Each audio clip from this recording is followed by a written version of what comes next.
நீங்கள் செவிதாழ்த்துங்கள், நான் சொல்வதனை நீங்கள் நம்புங்கள், கண்டிப்பாக நான் உங்களுக்கு அருகாமையில் இருக்கிறேன். தூரமாக இருக்கிறேன் என்பதல்ல, தூரமாக இருந்தால் அது நீங்கள் தான் தூரமாக இருக்கிறீர்கள். நீங்கள் என்னை நினைக்காவிட்டால், நீங்களாக என்னை நெருங்காவிட்டால் நான் என்ன செய்ய முடியும்? நான் கிட்டத்தான் இருக்கிறேன்.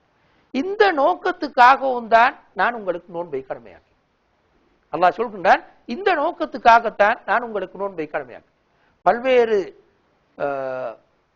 விவகாரங்களின் காரணமாக, வாழ்க்கை சந்ததிகளின் காரணமாக, வாழ்க்கை பொருட்களை தேடுகின்ற சந்ததியின் காரணமாக நீங்கள் பல சந்தர்ப்பங்களில் என்னை விட்டு மிகவும் தூரமாக சென்று விடுகின்றீர்கள். அதற்காக அப்படி தூர செல்கின்ற உங்களை மீண்டும் திருப்பி எனக்கு நெருக்கமாக கொண்டு வர வேண்டும். அதற்கான நல்ல வழி ஒரு ஆன்மீக பாசறை. அந்த ஆன்மீக பாசறை தான் இந்த நோன்பு காலம்.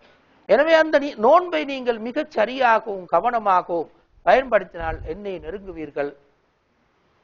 நீங்கள் கேட்கின்ற பிரார்த்தனைகள் அனைத்துக்கும் நான் பதில் சொல்வேன்.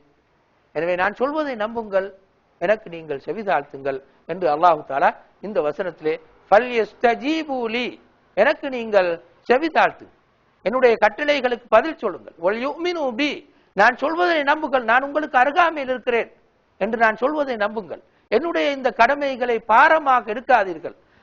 நான் உங்களுக்கு ஒரு நாளும் பாரமாக்குவதை, கஷ்டமாக்குவதை விரும்புவதே இல்லை என்று அல்லாஹு தஆலா இந்த வசனத்துடன் சொல்கிறார்.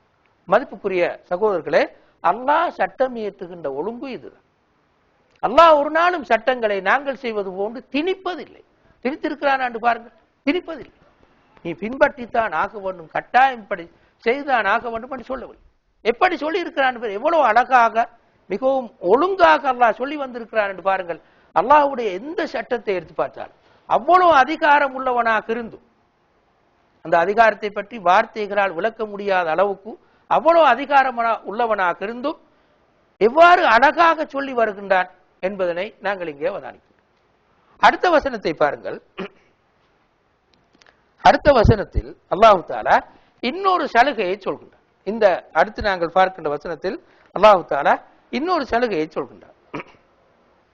وَحِلَّ لَكُمْ لَيْلَةَ الصِّيَامِ الرَّفَثُ إِلَى نِسَائِكُمْ هُنَّ لِبَاسٌ لَكُمْ وَأَنْتُمْ لِبَاسٌ لَهُنَّ عَلِمَ اللَّهُ أَنَّكُمْ كُنْتُمْ تَخْتَانُونَ أَنفُسَكُمْ فَتَابَ عَلَيْكُمْ وَعَفَا عَنْكُمْ. நோன்புடைய இரவில் உங்களுடைய பெண்களோடு நீங்கள் உடலுறவு கொள்வதனை அல்லாஹ் ஆகுமாக்குகிறான்.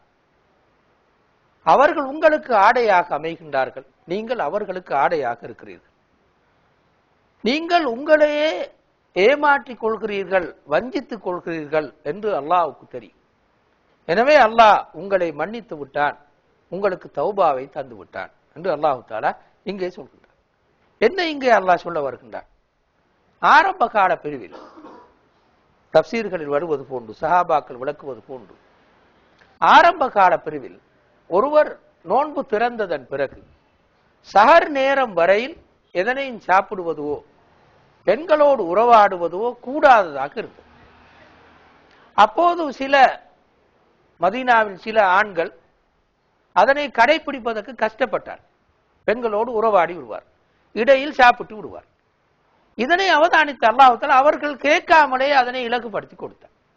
இந்த வசனம் அதனைத்தான் சொல்கிறது. நீங்கள் இரவு நேரத்தில் பெண்களோடு உறவாடுவதும், நோன்பு பிடித்த இரவு நேரத்தில் பெண்களோடு உறவாடுவதும் சாப்பிடுவதும் இவையெல்லாம் உங்களுக்கு ஆகுமானது, அவற்றை அல்லாஹ் உங்களுக்கு ஹராமானதாக ஆக்கவில்லை என்று சொல்லிவிட்டு நீங்கள் உங்களே ஏமாற்றிக் கொள்ள வேண்டாம், நீங்கள் சாப்பிடுங்கள், பெண்களோடு உறவாடுங்கள் நோன்புடைய இரவு நேரங்களில் என்று அல்லாஹு தஆலா அங்கே சொல்கிறார். இவ்வாறு அந்த மனிதர்கள் கேட்காமலேயே, அல்லாஹ்வுடைய தூதரே எங்களுக்கு இவ்வாறு இருப்பது கஷ்டமாக இருக்கிறது, இதனை இலகுபடுத்தினார்கள் என்று கேட்காமலேயே அல்லாஹு தஆலா அதனை இலகுபடுத்தி கொடுத்தார். இவ்வளவும் சொல்லிவிட்டு கடைசியாக அல்லாஹ் சொல்கின்றான், கதாலிக யுபையினுல்லாஹு லக்கும் யுபையினுல்லாஹு ஆயாத்திஹி லின்னாஸ் லஅல்லஹும் யத்தகூன். இவ்வாறுதான் அல்லாஹு தஆலா தன்னுடைய வசனங்களை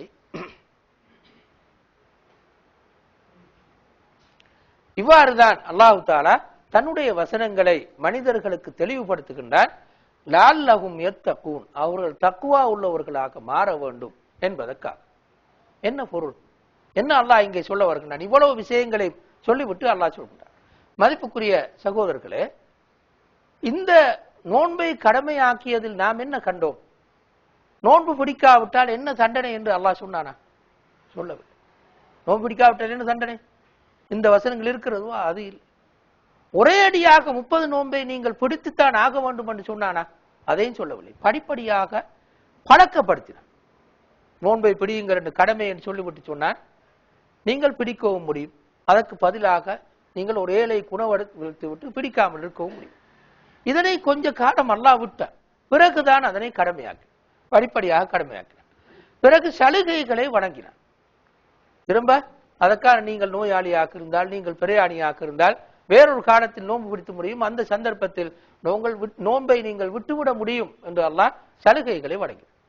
அதன் பிறகு இந்த கடமையின் நோக்கத்தை ஏன் அல்லாஹ் இதனை கடமையாக்கினான், என்ன இலக்கை இதற்கான காரணமாக வைத்தான் என்று சொல்லி அந்த இலக்கை நீங்கள் கவனமாக அவதானித்தால், அந்த நோன்பை உரிய முறையில் நீங்கள் பிடித்தால் என்ன இலக்கை அடைவீர்கள் என்று நீங்கள் கண்டீர்கள் எனக்கு இருந்தால் அந்த கடமையே ஒரு அருளாக நீங்கள் காண்பீர்கள். அல்லாஹ்வுக்கு நன்றி செலுத்துபவர்களாக நீங்கள் மாறுவீர்கள் என்று அல்லாஹ் தஆலா கடைசியாக இந்த ஆயத்துக்கள் நூறாக சொன்னார். இப்படி சொல்கின்ற போதுதான் மனிதர்களுடைய தக்குவாவை உருவாக்க முடியும் என்று அல்லாஹ் இங்கே சொல்கிறார். லஅல்லஹும் யத்தகூன். இவ்வாறு அல்லாஹ் தஆலா தன்னுடைய வசனங்களை மக்களுக்கு விளக்கி சொல்கின்றான், மனிதர்கள் தக்குவா உள்ளவர்களாக மாற வேண்டும் என்பதற்காக. ஒரு கடமையை நாங்கள் எப்போது சரியாக பின்பற்றுவோம்? மனதால் அதனை ஏற்றுக்கொண்டால். ஒரு கடமையை மனதால் நாங்கள் ஏற்றுக்கொண்டால்தான் சரியாக பின்பற்றுவோம். அந்த கடமை திணிக்கப்பட்டால், கட்டாயம் நீ செய்தான் ஆக வேண்டும், விரும்பினாலும் வெறுத்தாலும் என்று திணிக்கப்பட்டால் அந்த கடமையை அழகாக நாங்கள் செய்ய மாட்டோம். மேலே சொன்ன வசனங்கள் அப்படி வரவில்லை. மிகவும் கவனமாக அமுல் நடாத்தியது, அதற்கான காரணங்களையும் நியாயங்களையும் சொன்னது.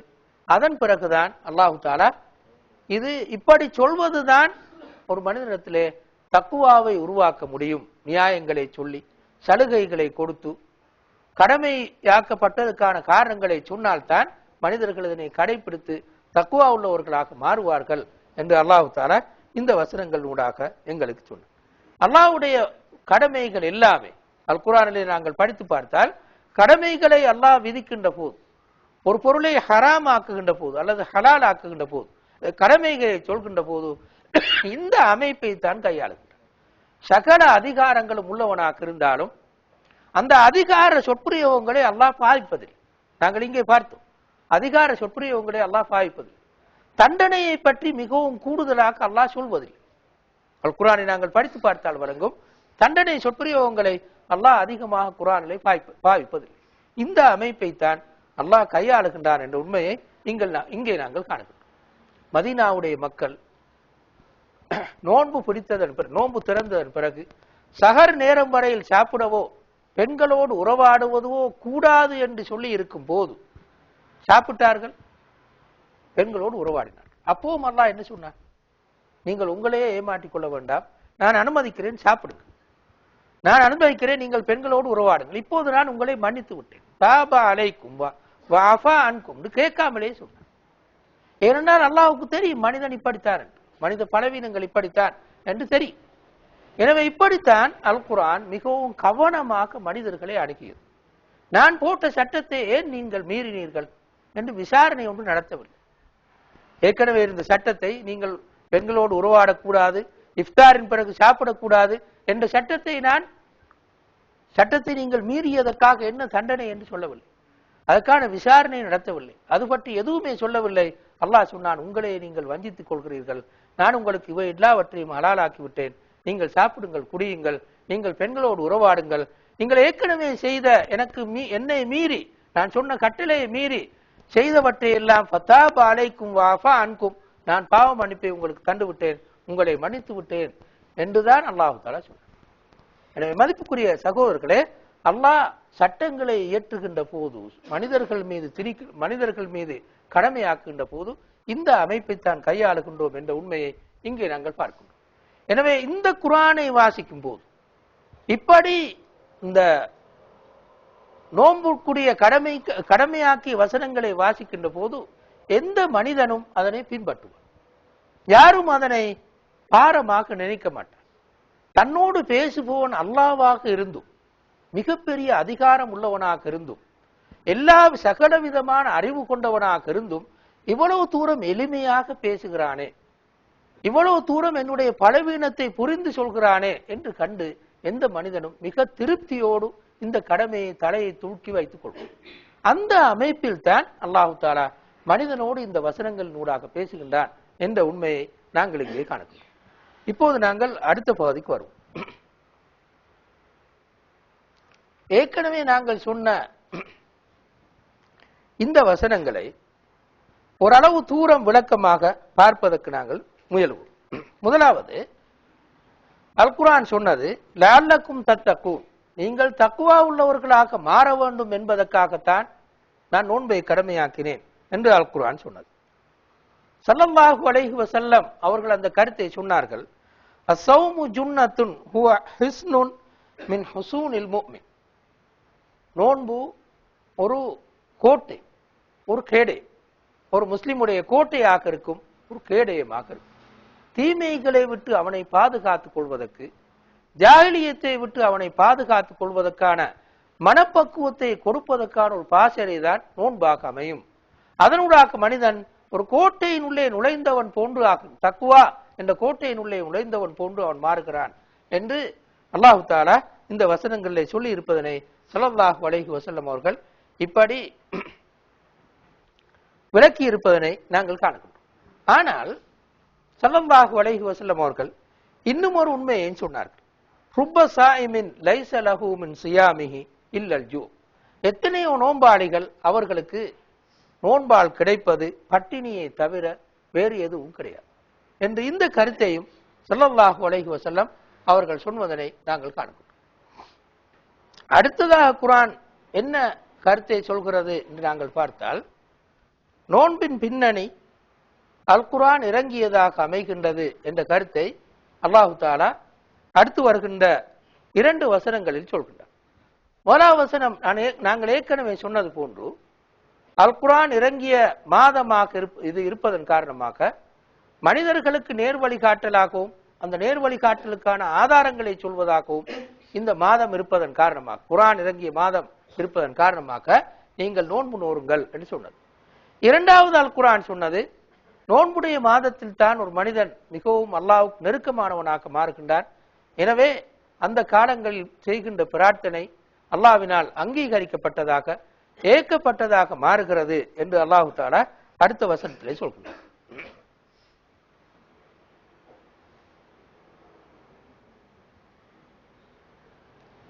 இந்த மேலே சொன்ன விஷயங்களை வைத்து நாங்கள் பார்க்கின்ற போது நோன்பை நாங்கள் 3 பகுதிகளாக பிரிக்க முடியும்.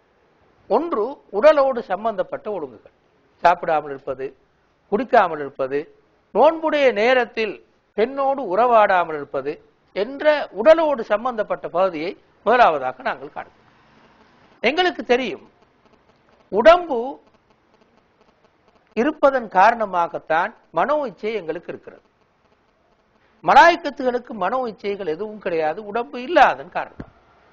இந்த சடரீதியான உடம்பு இருக்க போய்த்தான் பசியும் தாகமும் ஏனைய வகையான தேவைகளும் எங்களுக்கு வருகின்றன. பசியின் காரணமாக மட்டும் ஒரு மனிதன் சாப்பிடுவதில்லை, ருசியின் காரணமாகவும் சாப்பிடுவார். நாக்கு இன்னொரு காரணம், சாப்பாட்டுக்கு நாக்கு இன்னொரு காரணம். இதே போன்றுதான் மனிதனுடைய ஏனைய எல்லா வகையான ஆசைகளுக்கும் உடம்பு ஒரு முக்கியமான காரணம். எனவே உடம்பை வருத்துவது நோன்புடைய ஒரு முக்கியமான பகுதி. நோன்பு பிடித்தால் கண்டிப்பாக பசி வர வேண்டும், தாகித்திருக்க வேண்டும். அந்த அமைப்பில் தான் நாங்கள் நோன்பு பிடிக்க வேண்டும் என்ற உண்மையை ரசூலுல்லாஹி ஸல்லல்லாஹு அலைஹி வஸல்லம் அவர்கள் நோன்பு விதியாக்கிய அமைப்பிலிருந்து நாங்கள் காணுகிறோம். பசித்திருந்து தாகித்திருந்து உடம்பை வருத்தித்தான் நோன்பு பிடிக்க வேண்டும் என்று சொல்வதன் ஊடாக மனோ இச்சையை கட்டுப்படுத்துவதற்கு அல்லாஹு தஆலா முனைகின்றார். எனவே ஒரு முஸ்லிம் நோன்பு கால பிரிவில் இந்த பகுதியிலும் கவனம் செலுத்த வேண்டும். எவ்வாறு நான் உணவு ஒழுங்குகளை அமைத்துக் கொள்வது, அதாவது முழு நேர ஒரு 5 மணித்தியாலம் 6 மணித்தியாலம் சாப்பிடாமல் இருக்கின்ற அந்த பகுதியை ஏற்கனவே சாப்பிட்டுக் கொள்ள வேண்டும் அல்லது நோன்பு திறந்தவுடன் ஏற்கனவே பகல் நேரம் சாப்பிடாமல் இருந்தது, காலை நேரம் சாப்பிடாமல் இருந்தது, எல்லாவற்றையும் சேர்த்து ஒரே அடியாக சாப்பிட்டு கொள்ள வேண்டும். அவ்வாறு சாப்பிட்டு ஒரு நோயாளியாக மாறிவிட வேண்டும் என்று அல்லாஹ் விரும்பவில்லை. உடலோடு சம்பந்தப்பட்ட பகுதியிலும் ஒரு முஸ்லிம் கண்டிப்பாக கவனமாக இருக்க வேண்டும். அந்த உடலோடு சம்பந்தப்பட்ட பகுதியில் விடுகின்ற தவறு நோன்பை பாதிப்பதாக அமையும் என்ற உண்மையைத்தான் நாங்கள் இதிலே காணலாம். இரண்டாவது முக்கியமான பகுதி தான் நாங்கள் சொல்வோம் மனக்கட்டுப்பாடு. ஆக முக்கியமான பகுதி இந்த பகுதியாக அமைக்கின்றது. எனவேதான் நாங்கள் ஏற்கனவே சொன்ன அந்த ஹதீஸ்லே பார்த்தோம், ருப்ப சாயிமின் லைஸ லஹு மின் சியாமிஹி இல்லல் ஜூ. எத்தனையோ நோம்பாளிகளுக்கு நோம்பினால் கிடைப்பது பசித்திருந்தது மட்டும்தான். அப்படின்னா என்ன பொருள்? எந்த விதமான நன்மையும் அவருக்கு கிடைத்தது கிடையாது. எனவே அவர் பசித்திருந்தது தவிர வேறொன்றும் அவருக்கு கிடைக்கவில்லை. மனக்கட்டுப்பாடு தான் நோன்பின் இன்னொரு கடமை. நோன்பின் ஒரு கடமை சாப்பிடாமல் குடிக்காமல் இருந்து உடம்பை வருத்திக் கொள்வது, மனோ இச்சையை அடக்குவதற்காக உடம்பை வருத்திக் கொள்வது. இன்னொரு கடமை மனக்கட்டுப்பாடு. பாவங்கள் செய்யாமல், ஏசாமல், புறம் பேசாமல், பெருமை அடிக்காமல், இப்படியான பல தீமைகளை செய்யாமல் இருப்பது கடமை. மனக்கட்டுப்பாடு ஒரு கடமை. கடமை என்பதன் காரணமாகத்தான் ஸல்லல்லாஹு அலைஹி வஸல்லம் அவர்கள் நிறைய பேர் நோன்பு பிடிக்கிறார்கள், அவருடைய நோம்பினால் அவர்களுக்கு கிடைத்தது வெறுமனே பசித்திருந்தது மட்டும்தான், எந்த நன்மையும் அவருக்கு கிடைக்க மாட்டார் என்று சொன்னார். எந்த நன்மையும் கிடைக்க மாட்டார் என்ற என்ன பொருள்? அது ஒரு கடமை. மனக்கட்டுப்பாடு ஒரு கடமை.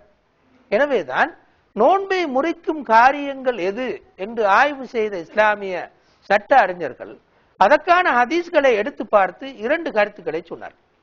ஒரு சாரார் சொன்னார்கள், நோன்பை முறிப்பது பௌதீக ரீதியான செயற்பாடுகள் மட்டும்தான். சாப்பிடுவது, குடிப்பது, பெண்ணோடு உறவு கொள்வது, இதுதான் நோன்பை பிடிக்கும். மன ரீதியான செயற்பாடுகள் கண்டிப்பாக ஒரு முஸ்லிம் தவிர்த்து கொள்ள வேண்டும் தான், ஆனால் நோன்பை முறிக்க. புறம் பேசினால், பெருமை அடித்தால், இன்னொருவருடைய சொத்தை பறித்தால், இன்னொருவரோடு சண்டைக்கு போனால் இவை நோன்பை முறிக்காது. ஆனால் நோன்புடைய பயனை மிக மோசமாக பாதிக்கும் என்று இன்னொரு சாரார் சொன்னார். இது ஒரு சாராருடைய கருத்து. இன்னொரு சாராரின் கருத்து, உதாரணமாக இமாம் இப்னு ஹஸதுடைய கருத்து, சில தாபியங்களுடைய கருத்து, சில சஹாபாக்களுடைய கருத்து, பாவமும் நோன்பை முறிக்கும். பாவமும் நோன்பை முறிக்கும். உதாரணமாக பகல் நேரத்தில் நாங்கள் சாப்பிட்டால் நோன்பு முறியும், இன்னொரு முறை கலா செய்ய வேண்டும். இதே போன்றுதான் ஒருவர் நோன்பு பிடித்துக் கொண்டு இன்னொருவருக்கு ஏசினால் நோன்பு முறியும், அவர் கலா செய்ய வேண்டும். இன்னொருடைய சொத்தை பறித்தால், பொய் பேசினால், புறம் சொன்னால் அவருடைய நோன்பு முறியும், அவர் அந்த நோன்பை கலா செய்ய வேண்டும் என்பது இன்னும் சில இமாம்களுடைய அபிப்பிராயம். ஆனால் அப்படி கடமையாக்கினால் நாங்க யாரும் நோன்பு பிடிக்கவே மாட்டோம். பொய் பேசினா நோன்பு முறிச்சிருப்பா எங்க கலா செய்ய போனாலும் கூட அப்பவும் திரும்பவும் அதே மாதிரி பெருமை, பேச்சு எல்லாம் வரும். திரும்பவும் நோன்பு பிடிக்கலாம். நோன்பு பிடிக்கவோ மேல கலா செய்யவோ மேல நிலைக்கு மனிதன் மாறி விடுவோம். அவ்வளவு தூரம் மனிதன் இடக்கிட ஒரு நாள் முழுக்க அப்படியே 30 நாளும் எந்த விதமான பொய்யும் பேசாமல், எந்த விதமான புறமும் பேசாமல், எந்த விதமான சண்டைகளுக்கும் போகாமல் முழுக்க இருப்பது மனிதனுக்கு மிகவும் சிரமமானது என்று கண்ட இமாம்கள் அது நோன்பை முறிக்காது என்று மட்டும் சொன்னார்கள். ஆனால் இமாம் அபூபக்கர் இப்னுல் அரபி, மாலிகி மதுஹபை சேர்ந்த ஒரு இமாம், அவர்கள் இந்த கருத்தை மிகவும் அழகாக விளங்கப்படுத்தினார். அவர்கள் சொன்னார்கள், ரசூலுல்லாஹ் என்ன சொல்ல வருகிறார்கள் என்றால், அந்த ஏற்கனவே நாங்கள் சொன்ன ஹதீஸ்கள் நூடாகவும் இன்னும் பல ஹதீஸ்கள் நூடாகவும் ரசூலுல்லாஹ் என்ன சொல்ல வருகிறார்கள் என்றால், ஒருவர் நோன்பு பிடிக்கிறார், அதற்கு ஒரு குறிப்பிட்ட மார்க்ஸை, ஒரு குறிப்பிட்ட நன்மைகளை அல்லாஹ் கொடுக்கிறார். உதாரணமாக 50 நன்மைகள் என்று வைத்துக் கொள்வோம். இப்போது அவர் ஒரு பாவத்தையும் செய்தால் அந்த பாவத்துக்கான தீமை 50ஆக மாறி முழு நன்மையையும் அழித்து விடுகிறார். நன்மையை கிடைத்தது 50 மார்க்ஸ் என்றால், பாவத்துக்கு 50 மார்க்ஸ் என்றால் அவர் என்ன செய்தார்? ஒன்றும் கிடைக்கவில்லை. இதுதான் அவருக்கு நடக்கிறது. எனவே நோன்பு முறியாதுதான், உலகத்தில் நோன்பு முறியாதுதான். ஆனால் அவர் பிடித்த நோன்புக்கு அல்லாஹ்விடத்தில் எதுவுமே கிடையாது.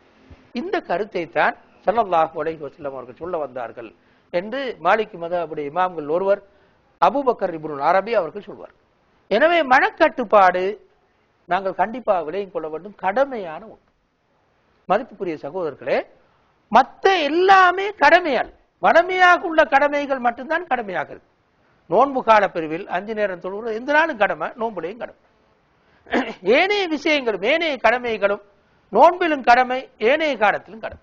நோன்பில் என்ன விசேஷமான கடமை? இந்த ரெண்டும் மட்டும்தான். உடலோடு சம்பந்தப்பட்ட சாப்பிடாமல் இருப்பது, தாகித்திருப்பது, பெண்ணோடு உறவாடாமல் இருப்பது, இது கடமை. இரண்டாவது கடமை என்னது? மனக்கட்டுப்பாடு கடமை. இந்த ரெண்டும் தான் கடமை. மற்ற எதுவும் கடமையால். உதாரணமா தராவி தொழுவது கடமையா? கடமையால். குர்ஆன் ஓதுவது கடமையா? கடமையால். திக்ர் ஓதுவது கடமையா? கடமையால். அவை அனைத்துமே சுன்னத்து தான். நோன்பு காலத்திலும் அவை எல்லாமே சுன்னத்து தான். ஆனால் இந்த ரெண்டும் கடமை. மனக்கட்டுப்பாடும் கடமை, உடம்பை வருத்தி கொள்வதும் பசித்திருப்பதும் தாகித்திருப்பதும் கடமை. எப்படி இந்த உடலோடு சம்பந்தப்பட்ட பகுதியில் தவறு விட்டால் நோன்பு இல்லாமலே போகுமோ, அதே போன்று மனக்கட்டுப்பாட்டில் நாங்கள் தவறு விட்டாலும் நோன்பே இல்லாமல் போகும். எனவே மதிப்புக்குரிய சகோதரர்களை, ஒரு மனிதன் உடல் கட்டுப்பாட்டில் நன்றாக நடந்து கொள்கிறார். சாப்பிடவும் இல்லை, குடிக்கவும் இல்லை, பெண்ணோடு உறவாடவும் இல்லை, சரி. ஆனால் மனக்கட்டுப்பாட்டில் அப்படி இருக்கவில்லை. பணமையை போல இருக்கிறான். ஏசிக்கொள்றது, பேசிக்கொள்றது, தந்திரங்கள் செய்யறது, களவு செய்யறது, வியாபாரத்தில் குழப்பம் செய்யறது, எல்லாமே செய்யறான் நோம்பு பிடிச்சு கொண்டு. இப்ப இவர நிலைமை என்னது? ஆனா அவரு தஹஜ்ஜுக்கு வந்துருவார், தராவிக்கு வந்துருவார், குர்ஆனை ஓதுவார், எல்லாமே செய்வார். இவர் நிலைமை என்ன? இவர் மடையன். இவர் நோம்ப புரிஞ்சு கொள்ளல. எவ்வளவுதான் தராவி தொழுதும் வேலை இல்ல, மனக்கட்டுப்பாடு இல்ல. ஆளே நோம்பு இல்லையே, தராவி தொழுது இரவைக்கு ஆள் நோம்பில் உண்மையாக அவர் நோம்பு இல்லை. சும்மா இந்த உலகத்துல யாரும் தண்டிக்காது, அவ்வளவு. உலகத்தில் ஒருத்தருமே தண்டிக்காது. ஏன்? அரசாங்கம் பாப்பு நோம்பு பிடிச்சு நிற்கிறான், பசிக்கிறான் தானே, நோம்பு பிடிச்சு நிற்கிறான், அவ்வளவு. அல்லாஹ்விடத்தில் அவருக்கு என்னது? இமாம் அபூபக்கர் அரபி சொன்ன மாதிரி சைபர் மார்க்ஸ் நோம்பு வைத்து. எனவே மனக்கட்டுப்பாடு கடமை என்பதை புரிஞ்சு கொள்ளும். ஒரு மனிதன் இருக்கிறார் வச்சுக்கொள்ளுங்க, அவர் நோன்பு அழகா பிடிச்சாரு, உடம்பு கட்டுப்பாட்டு சரியாக பேணினார், மனக்கட்டுப்பாட்டையும் பேரினார். ஆனா தராவிக்கு வரல. அவர் குர்ஆன் ஓதல் மனமே மாறி இருந்தார். 5 நேர தொழுகையும் தொழுது கொண்டார். அவர் ஏற்கனவே தொழுது வந்த சுண்ணத்துக்களை செஞ்சு கொண்டார். பழமையா குர்ஆன் ஒரு கொஞ்சம் தாண்டி அவர் வச்சுக்கொள்வோம், அந்த கொஞ்சத்தை மட்டும் போயிடார், அல்லது ஓதவே இல்லை. சுண்ணத்தான ஒரு வணக்கம் ஓதவே இல்லை. ஆனா மனக்கட்டுப்பாட்டோடு நடந்து கொண்டார். உடலோடு சம்பந்தப்பட்ட கடமைகளை சரியாக செய்தார். இப்ப அவர் என்ன? மற்றவனோட நல்ல, மற்றவன்ட மனக்கட்டுப்பாடு ஒன்றுமே இல்லை, வெறுமனை பசித்து மட்டும் இருந்தால் தராவிக்கு வந்துட்டார். தராவிக்கு வந்தாரு, குர்ஆன் ஓதினாரு, ஒரு குர்ஆனை முழுக்க முடிச்சாரு, எல்லாம் செஞ்சாரு. ஆனா அவர் என்ன? அவர் நோன்பு பிடிக்கல. 30 நோன்புடைய மால் இல்ல, அவுட். ஆனா தராவி அது இதெல்லாம். இந்த உண்மையை தான் நாங்க மிச்சம் கவனமாக விளங்கும். அல்லாஹ் கடமையாக்கினது நோன்புல, விசேஷ கடமை நோன்புல 2 தான். மற்றது எல்லாமே சுண்ணாவை நான் இழிவுபடுத்தல, உண்மையை விளங்குபடுத்துறதுக்காக சொல்றேன். இந்த உண்மையை விளங்காதனாலதான் நோன்பு எங்களுக்கு ஒரு பிரயோசனம் தாருது. நாங்க விளங்கணும், இந்த 2ம் கடமை. உடம்பை வருத்தி கொள்வதும் கடமை, மனக்கட்டுப்பாடும் கடமை. கடமை இல்லாட்டி ரசூலுல்லாஹ் அப்படி சொல்ல மாட்டாங்க. எத்தனையோ நோம்பாளிகள் நோன்பு பிடிக்கிறார்கள், பசித்திருந்ததை தவிர வேற எதுவும் அவருக்கு கிடைப்பதில்லை, ரசூலுல்லாஹ்வே சொல்றாங்க. இது ஒரு ஹதீஸ் அல்ல, இன்னும் நிறைய ஹதீஸ் இருக்கு. ஒரு மனிதன் புறம் பேசி பெருமை அடிச்சு ஏனைய பாவங்களை செய்தால் இந்த மனிதன் சாப்பிட இருக்கணும், பிடிக்காம இருக்கணும் என்று அல்லாஹ் எதிர்பார்க்கிறது இல்லை. அல்லாஹ் கொண்டு நிறைகிறது இல்லாதான் என்று ரசூலுல்லாஹ்வே இன்னொரு ஹதீஸ்ல சொன்னார். எனவே மனக்கட்டுப்பாடு கடமை, உடல் கட்டுப்பாட்டை போல, அதனை போலவே ஒரு கடமை.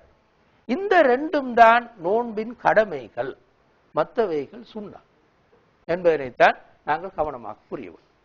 அடுத்த பகுதி அல் குர்ஆனுடன் தொடரும். அடுத்த முக்கியமான பகுதி, இந்த 2ஐயும் விட முக்கியமாக வருகின்ற சுன்னா குர்ஆனுடன் தொடரும். ஏன் குர்ஆனுடன் தொடர்பு நாங்கள் சொல்றோம்? ஒரு காரணம், ஏற்கனவே நாங்கள் ஓதின குர்ஆனின் படி, குர்ஆன் வசனத்தின் படி அல்லாஹ் நோன்பை கடமையாக்கினதுக்கே காரணம் அது நோன்பு இறங்கிய காலம் என்றதனால், குர்ஆன் இறங்கிய காலம் என்றதனால். குர்ஆன் இறங்கிய காலம் என்பதன் காரணமாகத்தான் அல்லாஹ் நோன்பு பிடிக்க சொல்றான். எனவே குர்ஆனை விளங்குவதும் படிப்பதும் அதனோடு தொடர்படுவதும் ஒரு மிகப்பெரிய ஒரு இபாதத். அது மட்டுமல்ல, 2வது காரணம், எல்லா காலப்பிரிவுலையும் தஹஜ்ஜுத் தொழுகை இருக்கு, கியாமுல் லைல் இருக்கு. இந்த குறிப்பிட்ட நோன்பில் மட்டும் ரசூலுல்லாஹி ஸல்லல்லாஹு அலைஹி வஸல்லம் அவர்கள் அந்த கியாமுல் லைலுக்கு கூட முக்கியத்துவம் கொடுத்தார். அந்த கியாமுல் லைலுக்கு தான் நாங்கள் தராவீஹ்னு சொல்றோம். தராவீஹ் என்ற சொல் ஹதீஸ்ல இல்ல, அது பின்னால வந்த இமாம்கள் வைத்த ஒரு பேர். சில காரணங்கள்னால அந்த காரணம் எல்லாம் எங்களுக்கு இப்ப விளங்கப்பட தேவையில்லை நினைக்கிறேன். தராவீஹ்ன்றது பின்னால வந்த இமாம்கள் வைத்த பேர். அந்த பேர்ல சண்டை பிடிக்க வேண்டிய அவசியம் ஒன்றுமே கிடையாது. கியாமுல் லைல் தான் உண்மையில. ஏனைய காலங்களில் இருக்கிற தஹஜ்ஜுத் தொழுகையைத்தான் நாங்க வேறொரு பேர் ஒன்று வச்சு, நோன்பு காலத்துல இன்னொரு பேர் ஒன்று வச்சு, தராவீஹ் பேர் வச்சு தொழுவோம். ஏன் அது ஏன் ரசூலுல்லாஹ் அப்படி செய்தார்கள்? அதுக்கு ஏன் விசேஷ முக்கியத்துவம் கொடுத்தார்கள்? மன் காம ரமதான ஈமானன் வஹ்திஸாபன் குஃபிர லஹு மா தகத்தம மின் தன்பிஹி.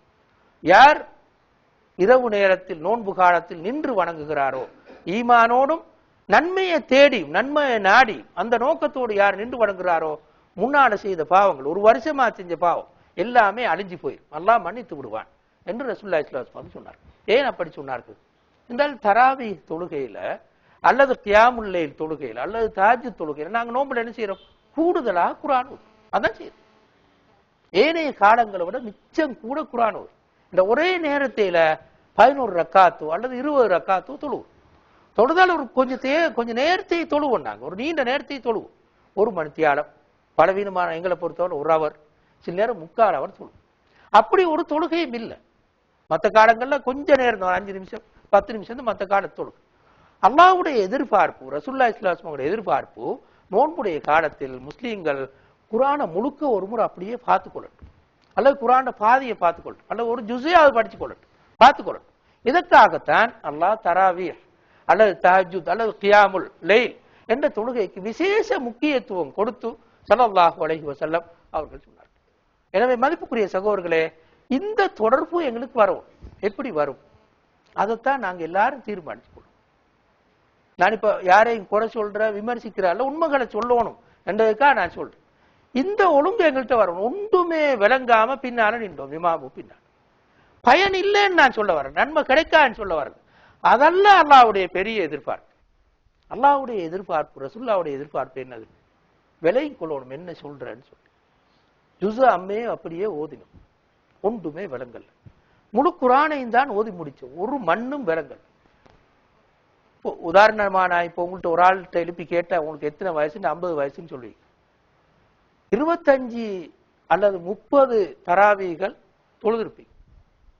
உங்களோட வயசு போன 15 வயசுல இருந்து ஸ்டார்ட் பண்ணா ஒரு 30-40 தராவி தொழுதிப்பீங்க. அந்த எல்லா தராவிகளையும் குர்ஆனை கேட்டிப்பீங்க. சில நேரங்கள்ல அண்மையில ஆரம்பித்ததன் காரணமாக அக்குர்நேல இன்னும் பல ஊர்கள்ல முழு குர்ஆனையுமே 4-5 முறை கேட்டிருப்பீங்க. 5 ரமலான நீங்க கழிச்சிருந்தால் 5 முறை குர்ஆனை கேட்டிருப்பீங்க. என்னத்தை விளங்கிச்சு கேட்ட ஒன்று பழக்க என்னத்து குர்ஆன் சொல்றீங்க? எதுவுமே எனக்கு தெரியாது. என்ன அநியாயம் நீங்க யோசிச்சு பாருங்க. என்ன கருத்து இருக்கு இதுல? பனையா இது கேட்டு சும்மிக்கிறதுக்கு என்னன்னு விளங்கி கொள்ளாம இருக்கு. அல்லாஹ் ஏன் இருக்கிறான்? இந்த வசனத்திலே அல்லாஹ் என்ன சொன்னா, ஹுதன் லின்னாஸ், மனிதர்களுக்கு வழிகாட்டியாக இருக்கிறேன்.